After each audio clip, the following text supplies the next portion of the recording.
The Swiss Family Robinson, Chapter 13, New Discoveries. Early on Monday morning, I found that the boys were all longing to have bows and arrows of their own. Our more serious duties had prevented me making for each of them an instrument which I knew would give them all pleasure, and probably be a great service to us all. Ernest had used the bow which I had lent him very skillfully, bringing down some dozen of ortolans, a kind of woodlark or a bird, from the branches of our tree, where they assembled to feed on the figs. These proved a most acceptable addition to our provisions, and indeed a delicacy that under any circumstances would have been most welcome. Ernest's skills made the boys all anxious to be equipped in a like manner. I was glad to comply with their request, as I wished them to become skillful in the use of the arms of our forefathers, which might be of great value to us when our store of ammunition has failed. I accordingly made 2 bows and 2 quivers to contain a supply of arrows, and attached straps to them, armed my young archers. So the quiver is the thing they wear with the arrows in the back, that holds it. It's the quiver. While Fritz proceeded to finish his skin case, Jack came to ask my assistance in dressing the skin of the tapir. Having finished the bows and arrows, I first showed him how to clean it with sand and ashes, and assisted him in his first attempts as a currier and a tanner. Having got rid of any fat or loose pieces of flesh that adhered to the skin, I directed him to rub it with butter and stretch the skin with his hands to give it flexibility. And as Jack decided to make a cap for himself out of it, he stretched it over the roots of a tree to dry. Thus employed, the morning passed, and dinner time drew on. As the heat of somewhat less oppressive towards the later part of the day, I proposed we should walk to Tent House to renew our stock of provisions, and endeavor to bring the geese and ducks to our new residence, where there was a stream well suited for their habits. Instead of going by the coast, we proceeded up the river, by the road leading to the rocks, and then continued under the shade till we reached the cascade, where we could cross purposefully to return to Family Bridge. Our walk by the waterside proved most charming and agreeable. During the whole distance, we enjoyed the pleasant shade from large trees in full foliage, and from the ridge of rocks which extended for a long distance between the beach and the stream. The soft grass under our feet formed a far more pleasant path than the pebbles and sand of the shore. Altogether, the place was so attractive that my wife and I did not hurry ourselves, but we sauntered along at our ease, while the boys rambled far and wide and had got quite out of sight. Before long, however, I saw them approaching at full gallop. Ernest arrived first, but gasping for breath and unable for some time to even utter one word. "Papa," he cried at last, "look! Potatoes! We found potatoes!" "I am afraid," I exclaimed, "that the news is too good to be true." "I think that they are potatoes, Papa," said Fritz, somewhat confidently. Ernest had been very lucky to discover such a valuable treasure. There are acres of them. "Let us go and see the spot," I said, and with eager haste the boys led me to the place, and I was quickly convinced of the joyful fact that the little forest of potato plants in full flower lay at our feet.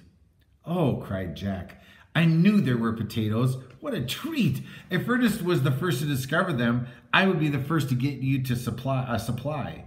Accordingly, he set to dig the roots up with his hands. Master Nip instantly followed his example, but he dug more quickly and cleverly than Jack, for he picked out the ripest, and in very short time quite a large heap of potatoes had been gathered, from which he filled our sack and game bags as full as possible. Ernest proposed that we should at once return to Falcon's Nest for 2 reasons. First, because the potatoes were a heavy load, and secondly, that we might cook them for supper and have a feast. But I reminded him that there existed still stronger reasons why we should go on, and we continued our walk pleasantly and in good spirits in spite of the heavy load. At last a beautiful prospect lay before us, very different from anything we had hitherto seen.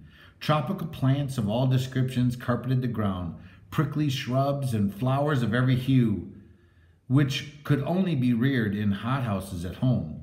The Indian fig the aloe crested with white blossoms, the tall, stately cactus with its prickly leaf and amber flowers, creeping plants winding their tendrils over every stem and spreading perfume around us with their many-colored blossoms. But above all, we were delighted to find fruit trees, and among others, to our great joy, an abundance of ananas, or pineapples.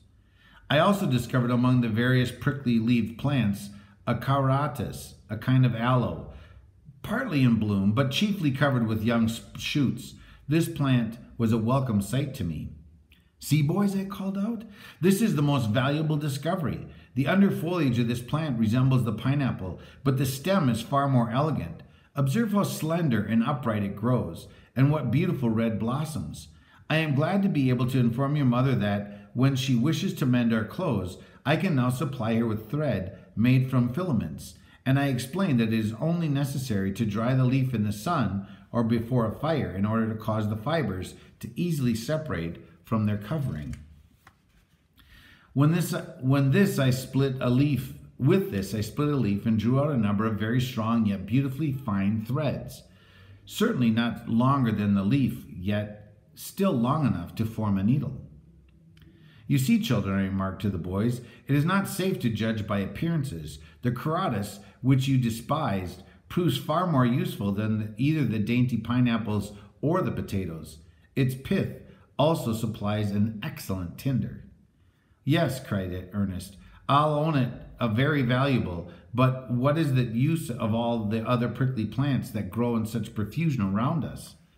"They are useful in many ways," I replied. "In some of them, they furnish the chief medicines used in Europe. The aloe, for example, is used to a great extent in this way, and even these insects," said I, pointing to a number of little brown creatures, creeping and feeding on the species of prickly fig, which Jack had wounded his hand in hastily snatching some fruit from the shrub, "made of cochineal, so much used at home." "But what is cochineal?" asked Ernest. "It's a dye made from small insects that live on the leaf of this plant," I answered.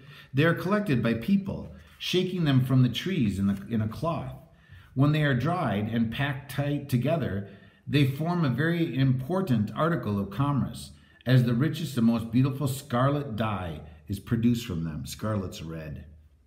While thus talking, we reached the shallow part of Jaguar River, and by crossing cautiously over the stepping stones, we soon arrived at Tent House, which we found in the same state as when we had left it. Fritz ran to obtain a supply of powder and shot. My wife and little Frank hastened to fill a large jar which they had brought with butter from the cask, while Ernest and Jack set off to the pond and tried to catch the ducks and geese. But this was no easy matter, for the creatures had been living alone and were quite wild by this time. The boys found at last that to catch them they must use stratagem, and Ernest hit on a droll expedient of fishing for them with bait and line. Fishing for them. He had in his pockets a piece of cheese. This he broke into small portions, and tying a bit at the end of a long string, threw it into the water as bait. This was eagerly gobbled up by the greedy birds, and at last they were all drawn to land. As we took the road back to Falcon's Nest, our little caravan presented a somewhat droll appearance, but the gaiety and gladness of our hearts caused us to forget the weight of our burdens, and we had made no complaint. Without delay, the boys prepared to light a fire for their mother to cook, and longed for potatoes. And when at length that much praised and delicious supper was ready, we enjoyed it as much as we had anticipated. It was not without heartfelt thanks for the many mercies we enjoyed that we retired, fatigued and sleepy, to our castle in the air.